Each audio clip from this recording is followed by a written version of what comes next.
الرحمن الرحيم. قال تبارك وتعالى في الكلام المجيد والفرقان الحميد: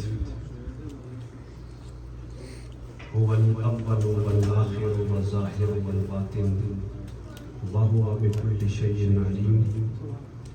آمنت بالله صدق الله مولانا العظيم ببركته إن الله وملائكته يصلون على النبي يا أيها الذين آمنوا صلوا عليه وسلموا تسليما. صلوات يا سيدي يا رسول الله وعلى آلك وأصحابك يا سيدي يا حبيب الله.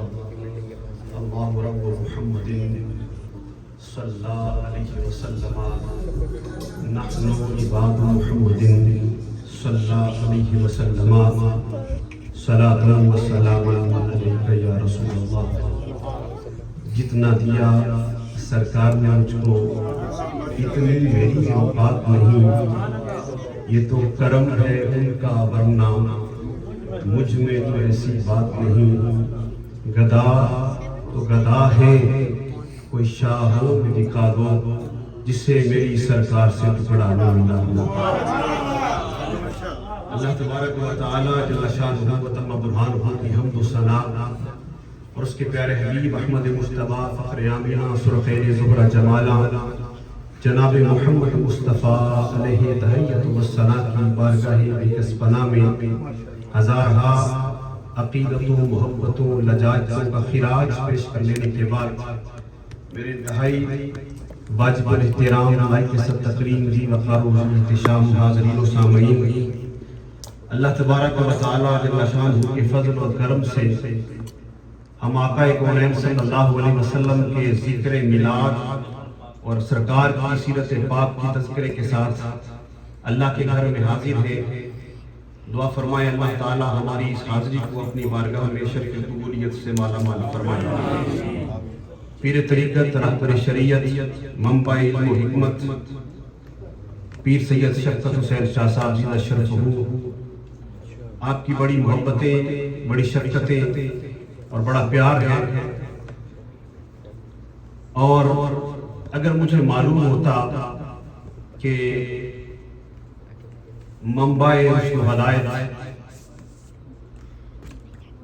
واقف اسرار حقیقت صاحبزادہ پیر عاصم مہاروی زیدہ شرف کی تشریف آوری ہے، تو میں رستے کے اندر اگر اوور سپیڈ کے ٹکٹ بھی مل گیا تو میں جلدی پہنچنے کی کوشش کرتا ہوں. حضرت کی گفتگو یقینی طور پر سونے کے پانی سے لکھنے کے قابل ہے. اللہ رب العزت کی بارگاہ میں یہ نیک خواہشات کا اظہار ہے. دعا تو بڑے کرتے ہیں، ہم تو چھوٹے ہیں. یہ نیک خواہشات کا اظہار ہے کہ رب ذوالجلال اس چراغ کو سورج میں تبدیل فرمائے اور ان کا فیضان پوری دنیا میں عام فرمائے. حضرات گرامی قدر، مجھے چودھری پرویز اشرف صاحب اور چودھری شفیق صاحب نے بھی حکم فرمایا تھا، تو تعمیل حکم بجا لاتے ہوئے حاضر ہوں. دو تین باتیں آپ کی سماعتوں کی نظر کر کے پھر گفتگو ختم کرتے ہیں. اللہ تبارک و تعالی جل شانہ نے قرآن مجید فرقان حمید میں ارشاد فرمایا ہے: هو الاول والآخر والظاہر والباطن.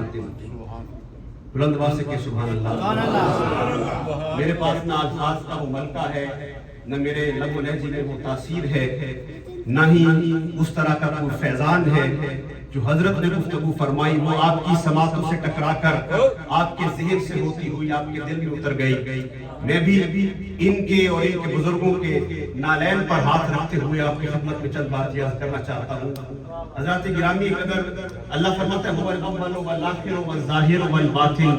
وہ اللہ اول بھی ہے، وہ آخر بھی ہے، وہ ظاہر بھی ہے، وہ باطن بھی ہے، وہ ہر شے کا جاننے والا ہے. یہ آیا مقدسہ قرآن مجید فرقان حمید میں جہاں پہ رب الجلال کی حمد کو بیان کرتی ہے، وہی پہ پیارے مصطفیٰ کی نعت کو بیان کرتی ہے. کیونکہ حضور نبی اکرم صلی اللہ علیہ وسلم کے میلاد کا تذکرہ ہے اور سرکار کی میلاد کی محفل ہے. تو اگر ہمارے ایمان کو جلا بخشنے کے لیے سرکار کا ذکر میلاد ہے، حضرات گرامی قدر، یہ میں بڑی محبت کے ساتھ آپ کی سماعتوں کی نظر کرنا چاہتا ہوں۔ هو الاول والآخر والظاہر والباطن، اللہ اول بھی ہے، وہ آخر بھی ہے، وہ ظاہر بھی ہے، وہ باطن بھی ہے، وہ ہر شے کا جاننے والا بھی ہے۔ جہاں پر یہ حمد خدا، وہیں پر یہ نعت مصطفیٰ۔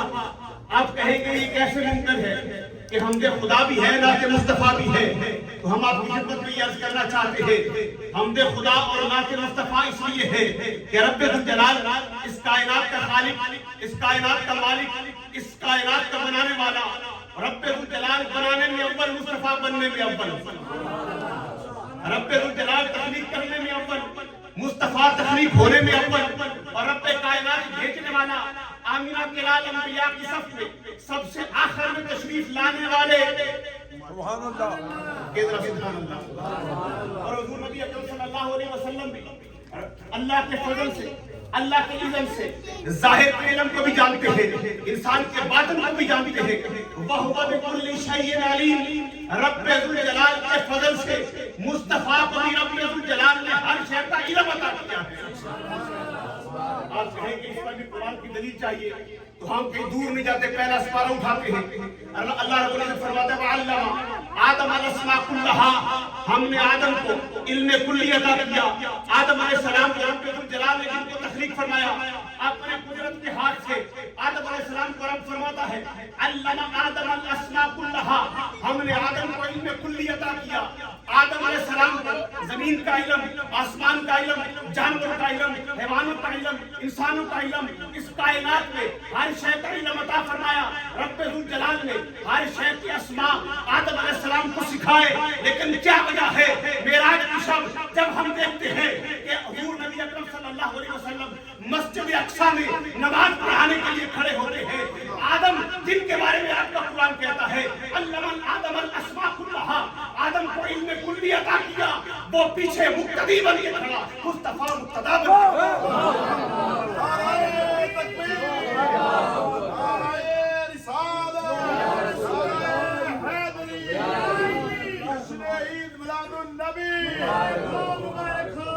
اگر ہم یہ کہیں مقتدی کے علم کا حال یہ ہے کہ رب اسے ہر شے کا علم عطا فرمائے، مقتدا کے علم کا حال پھر کیا ہوگا؟ وہ علم ما کان و ما یکون کے وارث ہے ہمارے آقا محمد عربی صلی اللہ علیہ وسلم، وہ ظاہر کو بھی جانے، انسان کے باطن کو بھی جانے۔ ایک حدیث آپ کی سماعتوں کی نظر، حضور نبی اکرم صلی اللہ علیہ وسلم کا فرمان ہے، نقل کس نے کیا ہے؟ امام ابو عیسیٰ محمد بن عیسیٰ بن سورد بن موسیٰ دہاق ترمذی شافعی سنی، سبحان اللہ۔ انشاءاللہ تعالیٰ نیو یارک کے جتنے بسنے والے لوگ ہیں، ہم ان کو یہ بات یاد کروائیں گے کہ صحابہ کے سارے مؤلف اللہ کے فضل سے سنی ہیں اور سنی ہونے پر ناز کرتے ہیں۔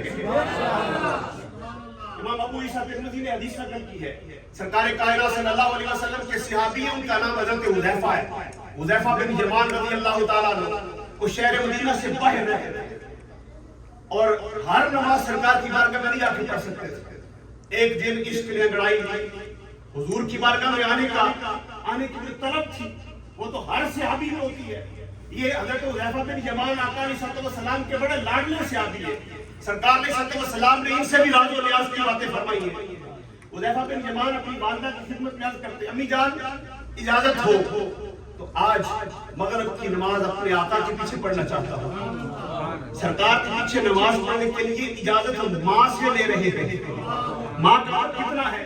ماں اجازت دے، آج مغرب کی نماز سرکار کے پیچھے پڑھنا چاہتا ہوں۔ ہاں آپ کے لیے اور اپنے لیے بخشش کی دعا کراؤں گا مصطفیٰ کی بارگاہ سے۔ ماں کو اور کیا چاہیے تھا کہ آمینہ کے لال احمد مجتبیٰ ان کے لیے، ان کے بیٹے کے لیے بخشش کی دعا کر دے۔ سرکار علیہ السلام کی دعا رب ذوالجلال کی بارگاہ میں جب عرض کرتے ہیں، ہاتھ اٹھاتے ہیں، ابھی الفاظ نکلتے نہیں، اب پہلے قبولیت۔